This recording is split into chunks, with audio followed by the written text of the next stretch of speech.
অখাদ্য, পুরাই অখাদ্য। অন্য কোনো দিন হলে আমি মাগনাতেও খেতাম না। সেদিন গিয়েছিলাম নীলক্ষেতে একটা কাজে। সময়টা ছিল দুপুরের সময়, তাই ভাবলাম নীলক্ষেতেই লাঞ্চ করে ফেলি। চলে গিয়েছিলাম নান্না বিরিয়ানি নীলক্ষেত শাখায়। খুবই ছোটোখাটো একটা দোকান, উপরেও বসার ব্যবস্থা আছে, তবে আমরা নিচেই বসলাম। অর্ডার করেছিলাম তাদের মোরগ পোলাও, একটি মুরগির মাংসের পিস এবং একটি ডিম থাকার কথা।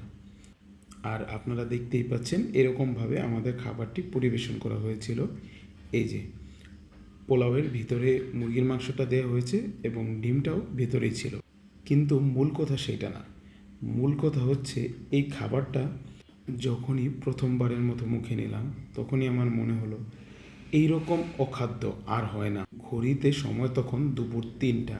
পেটে অনেক ক্ষুধা ছিল, তাই খেয়ে নিয়েছি। টাকা দিয়ে কেনা জিনিস ফেলে তো আর দিতে পারি না।